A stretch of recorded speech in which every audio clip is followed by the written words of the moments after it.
Oh, hey everybody, I'm Mike Coppolino. I'm a stand-up comedian, and I hate the cold, because I always think it makes me look paranoid. Alright. Anyways, I'm here to do a set. I'm gonna do a Phyllis Diller set, because it's fucking cold. Yeah, it's the High Dive parking lot. Hey, check, 1, 2, alright. Alright, it's the High Dive parking lot on a Monday, February 15th. Hey, I'm Mike Coppolino. I'm a stand-up comedian. And I look like I smell. Yeah, I look like drugs. But unfortunately, I don't even have any drugs. I mean, imagine that. I came prepared, for getting arrested. But nobody's going to hassle me today because it's 15 degrees out. There's ice all over the place. So I'm going to do a practice session of stand-up comedy. I usually have a class here where I do teach people how to do stand-up comedy. But not today. So you got to think about some exercise I could do in the cold. So I'm going to do a Phyllis Diller set. And a Phyllis Diller set is where you get 12 punchlines a minute. Or you're trying to do that. A laugh every 5 seconds. So I'm going to get started with that ordeal, and see how that goes. Alright. Oh, is it cold enough? It's cold enough. Alright. So hey, so people keep telling me I live in a bad neighborhood because I live there. Yeah, it's not true though. I actually live in a bad neighborhood because I built my own house. And I didn't follow any rules. Alright. So I'm the spokesperson for extreme sobriety because I'm a stand-up comic. I've done too many drugs. Now I'm the spokesperson for sobriety because I can't feel drugs anymore. It's the truth. I did 300 asses this year and it's February. And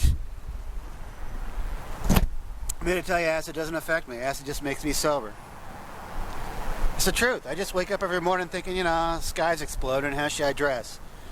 Covered in ants or covered in spiders. What do I choose? Ugh. Anyways, as a spokesperson for extreme sobriety, I have to go to high schools and tell kids about the evils of drugs.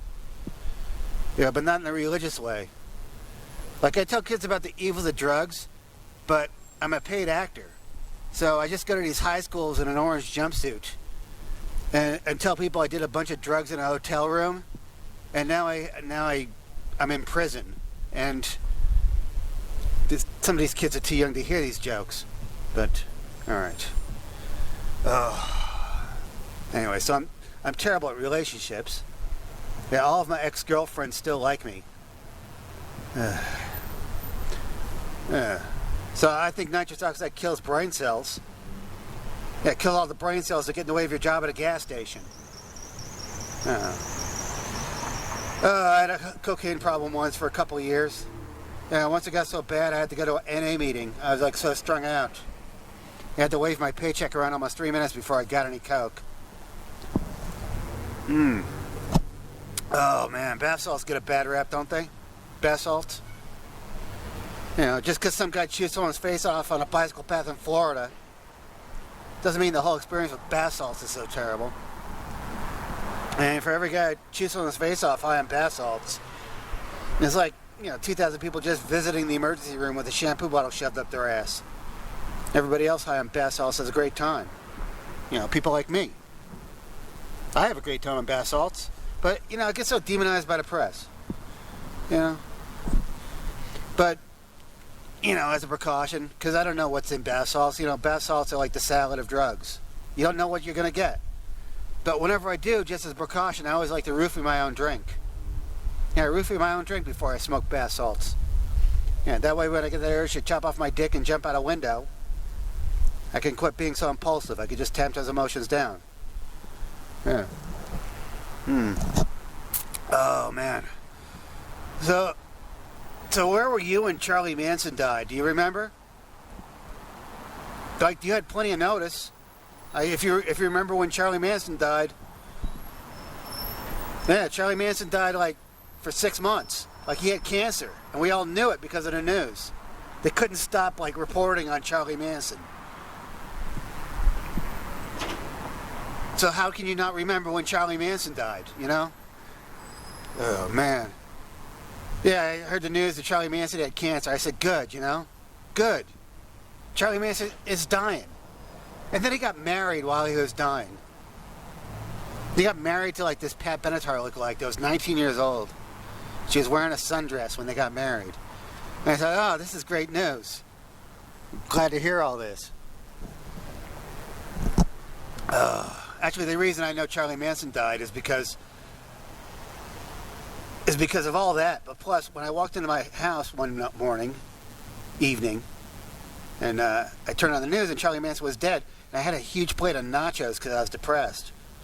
So I just like put those nachos on the coffee table, and I just watched the news of Charlie Manson dying. And I thought, wow, this is a great moment in the history of nachos. You know, I feel like I'm celebrating by accident. And I was, you know? Oh, man. You ever throw up on yourself because you're too fucked up to get out of the way? No, me neither. I actually threw up on myself so I wouldn't have to clean my car. Yeah, I did it because I was smart. I wanted to keep my eyes on the road. Oh, man.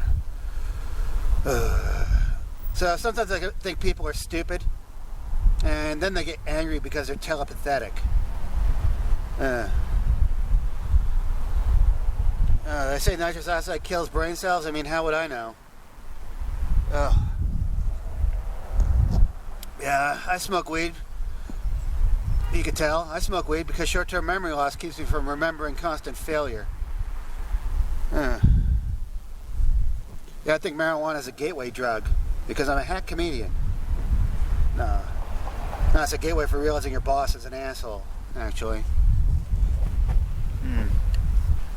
Oh, man. So I have business ideas because I'm tired of living on my knees. It's the truth. I have business ideas. I want to make an athlete's foot medication with nicotine in it. Yeah. An infused athlete's foot medication so people can get addicted to having clean feet. Yeah, I want to make a dog without any bones in his face. That's super easy. Just gotta be a mad scientist. Yeah. I'm already a mad scientist. I read a lot of memes on Facebook and I think they're scientific journals. Yeah. Plus I know science, and everyone's a mad scientist these days because of all the arguments. Ugh. But anyways, I'm gonna make a dog without any bones in his face so people can just feel sad about how cute it is. That's what I'm gonna do. It's just gonna be this big smiling meat tube that's really expensive. And people will walk up to it like while you're wheeling it around as a dog stroller. They're like, oh, this is so cute and sad. Let me give you $19 a month to rescue it from its own genetics. And then we'll generate an economy that way. From rescue dog extortion stock. Ugh. Oh, man. So people are talking about the Mandalorian again. And I don't care because I have free television. Like, I don't want to know, I don't want to know anything about these specials because there's like nothing special about them. Like, what's so special about the Mandalorian? Let's be honest. Like, there's a secret to Darth Vader's helmet or something? Is that the plot twist? Is that what it all is? It's like all this helmet culture? Man, no, I actually, when they switch over to digital television, I still had a regular television. So I just said, fuck it. I'm just going to watch the government television and make it a protest. Because all I need is the news, I just needed news of the day and I'm happy. And maybe a few, channels. Yeah, but then the news started selling me funeral insurance. Yeah, the news started selling me funeral insurance. I didn't understand that. Like, what the fuck is this? Like, what are these low-budget commercials? Then I realized the news was out of money. And that was interesting because I knew the news had to lie, to make money. Because they got to cover their commercial expenses. Ugh. So I started thinking the news was fake. I actually started thinking the news was fake because I saw this news story where Kermit the Frog was dating other people. And that was a news story that Kermit the Frog was dating a younger, slimmer pig. That's when I knew the news was fake. Could the news get any more imaginary? That's what I thought. But then the next day they had a news story where, everybody was going crazy because Kermit the Frog was a sexist. That was the next day's news. Kermit the Frog is a sexist because Kermit the Frog is like, dating a younger, slimmer pig. And that has great ramifications on like society. And I saw that news story, I thought, wow, the news was imaginary yesterday. Now it's just not imaginary enough. Because if anything, Kermit the Frog is a speciesist. Kermit the Frog is a speciesist. Why is he still sticking to pigs? He's a Muppet, for God's sakes, and he's a frog. Why is he dating frogs to begin with? Why not venture out and date a Muppet bat or a Muppet pelican or a Muppet sloth, or a Muppet kangaroo or anything with a pouch, to get me excited. I tell you what, they just gotta hire better news writers. That's what I started thinking. Oh, this will get erased because my hands are super cold. Anyways, that's been it. This is just too cold. I've been Mike Coppolino. I can't work on anything. Have a great night. Ugh.